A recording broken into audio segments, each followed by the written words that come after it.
The Analog Ghost of 1988, an original short story by Stephen Jones and narrated by Arthur Blackwood. On the shelf above Owen Varga's workbench sat a row of dead civilizations.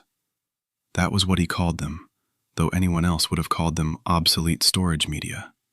Fat 5.25-inch floppies in yellowing sleeves, magneto-optical cartridges, cracked zip disks, unlabeled cassettes of backup tape wound like dark intestines around white plastic spools. Each one contained, he believed, a lost neighborhood of human thought. Drafts, demos, diaries, firmware, amateur symphonies, forgotten game builds, a shareware accounting program from Akron, an unpublished church bulletin template from Tulsa. Tiny ruins of intent. Owen was an archivist by profession and an excommunicated romantic by temperament. He had spent 15 years salvaging what institutions called low-priority digital culture. Hobbyist software, educational titles, local BBS message dumps, MIDI arrangements sold by mail order, abandoned discs found in estate sales and warehouse liquidations.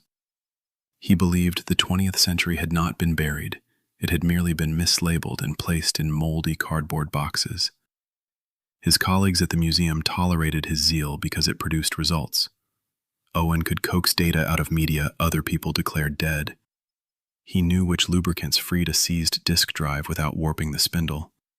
He knew which capacitors in old PSUs were liable to blow hot confetti across a bench. He knew how to listen to a failing head assembly and tell if the scrape in the rhythm meant dust, oxide loss, or terminal damage.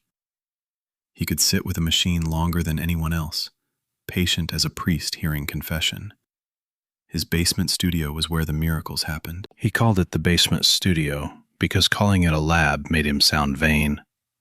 In truth, it was a concrete room under his narrow Baltimore row house, windowless except for a high slit near the ceiling where winter light came through like weak milk. The room smelled of dust, ozone, solder, old carpet backing, and the faint metallic tang that seemed to cling to every computer older than 1993. Along one wall stood a period-accurate IBM-compatible PC in a beige desktop case, monitor glowing phosphor green when powered, beside an amber screen terminal and a stack of external drives. Along another stood the music hardware, a Roland MC500 micro-composer sequencer, a rack-mount MIDI interface heavy enough to break a toe, a TX81Z module, a patched-together analog filter box, and 2 speakers with cloth grills the color of nicotine. The room had no smart speaker, no networked thermostat, no voice assistant, because Owen despised convenience on principle. But upstairs, in the rest of the house, the 21st century had seeped in through necessity. A smart thermostat the previous owner had left installed, 2 Wi-Fi bulbs in the kitchen, a security camera over the back door, a phone that knew where he was and pretended not to. He told himself the basement remained pure. On a Thursday in November, rain ticking steadily against the stairwell door, Owen slid open a padded mailer that had arrived with no return address.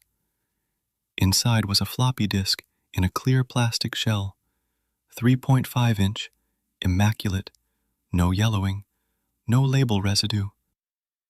A handwritten sticker sat centered on the front in block capitals. PC Beta-88. Personal composer. Do not duplicate. There was no note, only the disk. Owen turned it over under the desk lamp. The shutter was clean, no corrosion, no fingerprints. He actually laughed, a short, unbelieving sound. "Who are you?" he said to the empty room. His voice came back strangely flat from the concrete walls. He checked the mailbox camera from his phone. The package had been delivered by ordinary post at 11:06 a.m. No sender visible. That made it better, somehow. A mystery without a source. a cultural artifact arriving the way relics should arrive, anonymously, almost guiltily, as if ashamed of surviving. He did not insert it immediately. Owen had rules, and his rules had saved more data than luck ever had. He photographed the envelope, the postmark, the handwriting, logged dimensions, weighed the disc, examined the shell under magnification, sniffed for mildew and cigarette smoke. There was a smell, faint and mineral, like cold iron. At midnight, the rain stopped. At 1:13 in the morning, he finally seated the floppy into the drive of the old PC. The drive accepted it with a soft, mechanical swallow. Owen leaned forward, elbows on the bench, and booted to DOS from a separate internal disk. He mounted the floppy read-only through a hardware write blocker he had adapted for preservation work. The directory bloomed onto the phosphor screen. A:/compose.exe, readme.txt, patch.dat, demo1.mid, demo2.mid, sys /temp vx_88.bin. VX, he murmured. Not a typical file extension for the software family he knew. He opened the README first. It was fragmentary, a beta note full of abbreviations and careless spelling, mentioning feature tests, import routines, a display bug on EGA, a warning against non-standard external clocking. It ended abruptly mid-sentence. No authors, no company header, no copyright line. He smiled despite himself. You beauty. For the next 2 hours he worked with ritual care, made an image, verified sectors, compared checksums across multiple reads. All clean, perfectly readable. Too perfect, really. Media from 1988 generally arrived sick, flaking, resentful. This disc seemed to want to be read. At 3:47 a.m., with his coffee cold and his eyes stinging, he launched the beta in an emulated environment first, then on the physical machine. The program loaded to a handsome, blocky interface of menus and track grids in cyan and white. Primitive, elegant. He clicked through with the keyboard, grinning at the old logic of it. Personal composer.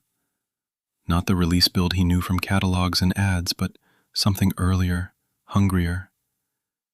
There were hidden options behind function keys, debug panes, an unlisted synchronization menu, a parameter called vertex map tucked under utilities that caused the program to hang when selected.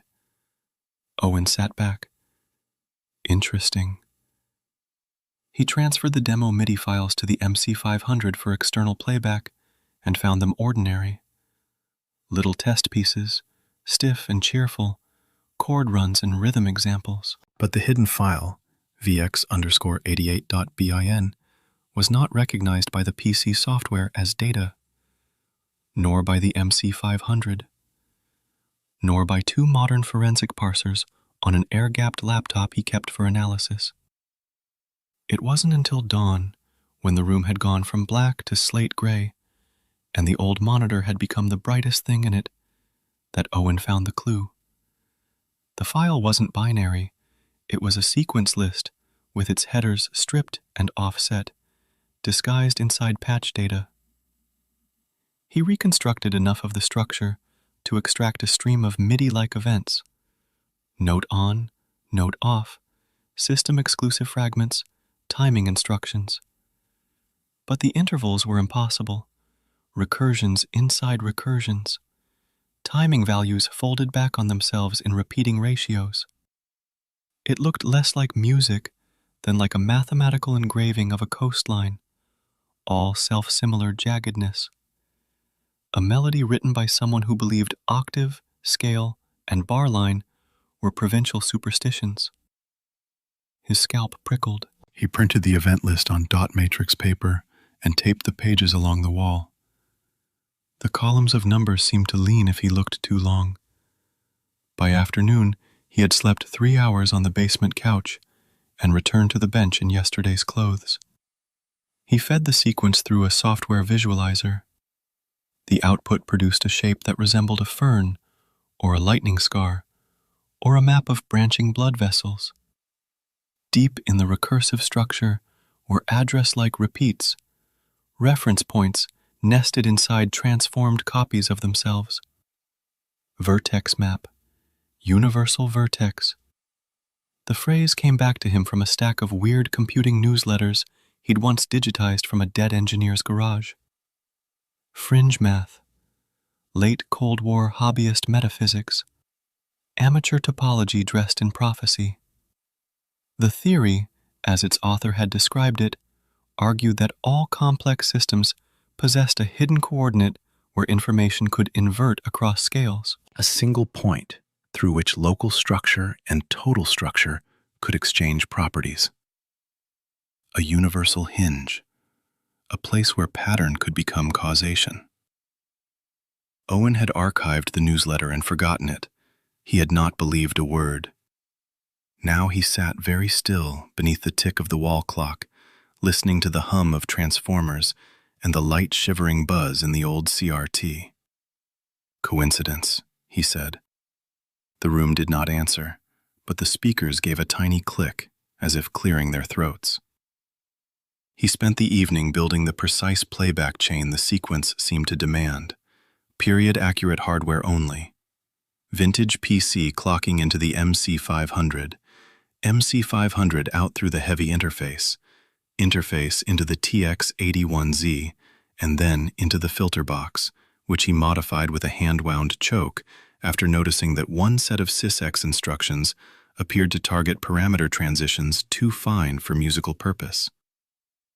He grounded the rack to a copper rod sunk through the basement floor. He shut off the breakers for every room except the basement and kitchen to reduce electrical noise. By midnight, the studio felt like an isolation chamber. The first playback lasted 19 seconds. The sound was thin at first, almost comic.